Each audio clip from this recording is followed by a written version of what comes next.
Good morning student, स्वागत है आपका भजनपाल भाटी इंटर कॉलेज के डिजिटल वर्ल्ड में। हमारा चैप्टर जो चल रहा है अशोक के फूल, जिसके लेखक है हजारी प्रसाद द्विवेदी। उसकी मैंने व्याख्या आपको समझाई है। कुछ व्याख्या आपको मैं समझा चुका हूँ और आज भी मैं आपको उसी चैप्टर की एक और व्याख्या समझाऊँगा। आप उसे ध्यान से सुनेंगे।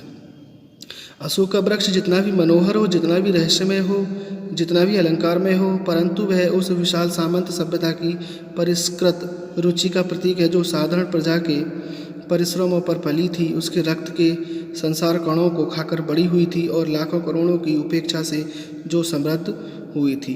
तो लेखक का यह मानना है कि अशोक का वृक्ष भले ही कितना भी सुंदर क्यों ना हो, कितना भी मनमोहक हो और उसका जो इतिहास है और उसका जो इतिहास संतान की कामना पूर्ण करने की उसकी जो शक्ति सामर्थ्य भले ही कितनी भी रहस्यमयी हो, भले ही उसके पुष्प और पत्तियां आदि कितनी भी सुंदर क्यों ना हो, लेकिन लेखक क्या कह रहा है, लेकिन वह सदैव से उस सामंती सभ्यता का प्रतीक माना जाता रहा है जो किसान मजदूरों जैसे आम लोगों का शोषण करती रही है। यह वृक्ष जिस पूंजीपति वर्ग का प्रतिनिधित्व करता था, वह सदैव आम लोगों का खून चूस कर पली बढ़ी है। इस पूंजीपति वर्ग की समृद्धि का कारण भी आम जनता का शोषण ही रहा है। दिनों दिन वे सामंत उखड़ गए, समाज ढह गए और दिनों सबकी धूमधाम मिट गई। संतान कामनियों को गंधर्वों से अधिक शक्तिशाली देवताओं का वरदान मिलने लगा।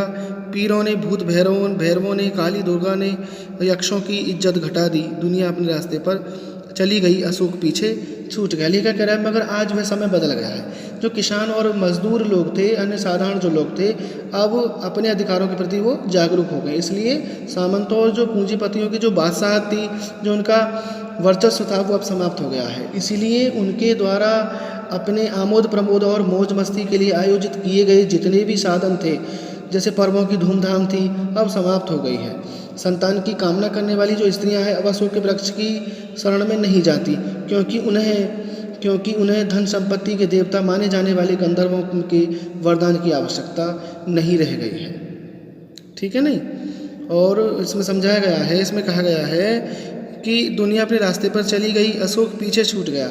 इसमें बताया गया है कि दुनिया जो है वो, दुनिया के जो लोग हैं वो अशोक अर्थात जो दुनिया के लोग हैं वो अब अशोक के फूल को भूल चुके हैं और उसकी पूजा किसी भी प्रकार की इच्छा या कामना को करने के लिए उसकी पूजा को छोड़ गए हैं। इस प्रकार आज अशोक का महत्व जनजीवन से समाप्त हो गया है।